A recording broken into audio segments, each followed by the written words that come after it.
আসসালামু আলাইকুম। পাকিস্তানের বিপক্ষে সর্বশেষ ওয়ানডে ম্যাচটিতে বা সিরিজ নির্ধারণী ওয়ানডে ম্যাচটিতে বাংলাদেশের ওপেনিং ডিপার্টমেন্টে আপনি কাকে দেখতে চাচ্ছেন? আমি তো মনে করি সাইফ হাসানকে বাদ দিয়ে সৌম্য সরকারকে তানজিদ তামিমের সঙ্গে ওপেনিং করানো হোক। কারণ দুইটা ম্যাচে সাইফ হাসান খুব বাজে পারফরমেন্স করেছে। কারণ ওপেনিং ডিপার্টমেন্টটা যদি ভালো না খেলে, দিন শেষে বাংলাদেশের ব্যাটিং অর্ডার এমনিতেই দেখতেছেন নড়বড়ে হয়ে গিয়েছে দ্বিতীয় ম্যাচটিতে। ওপেনিং ডিপার্টমেন্টে যদি ভালো একটা সার্ভিস না দিতে পারেন বা ভালো একটা স্টার্ট শুরু করতে না পারেন, তাহলে দলের একটা প্রভাব পড়ে নিচের ব্যাটারদের।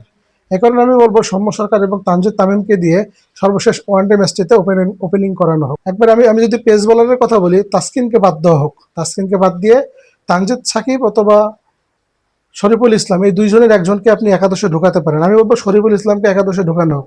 ভালো একটা রিদমে আছে। বিপিএলটা সর্বশেষ বিপিএল হয়েছে, সেখানে সর্বোচ্চ উইকেট শিকারী বোলার ছিল শরীফুল ইসলাম। অদম্য কাপও ভালো বল করেছেন। তো এখানে তাসকিন আহমেদের জায়গায় যদি আমি শরীফুল ইসলামকে বিবেচনা করি, তাহলে আমি মনে করবো ভালো হবে। যদিও পাকিস্তানের 5টা বামহাতি ব্যাটার রয়েছে, তারপরেও শরীফুল ইসলাম খারাপ করবেন না। তার in swing out swing ball, সে এয়ারে সুইং করাতে পারেন।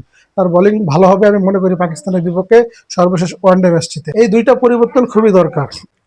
আমি আরো একটা পরিবর্তন চাইবো, সেই পরিবর্তনটা হচ্ছে, আমার সাথে একমত নাও হতে পারেন আপনারা, রিশাদ হোসেনকে বাদ দিয়ে তানভীর ইসলামকে দলে ঢোকানো। একজন বামহাতি স্পিনারের খুবই প্রয়োজন। যদিও রিশাদ হোসেন সর্বশেষ ম্যাচটিতে 3টা উইকেট নিয়েছে, সেই উইকেটগুলো আপনি দেখলে খেয়াল করবেন, একবার শেষের দিকে নিয়েছে।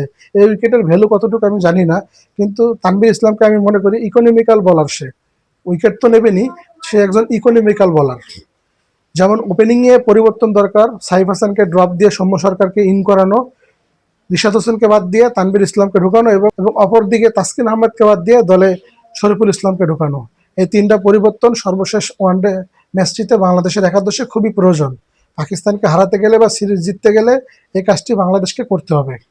তো আমি যে কথাটা বললাম, আমার কথার সাথে আপনারা কারা একমত তা কমেন্টে জানাতে পারেন আপনাদের মতামত। বাংলাদেশের সিরিজটা জিততে হলে এই 3টা পরিবর্তন খুব প্রয়োজন। এই 3টা পরিবর্তন হবে সর্বশেষ ওয়ানডে ম্যাচটিতে, এটা আমরা মনে করেন বিশ্বাস করি। তো কমেন্টে আপনাদের মতামত জানতে চাই।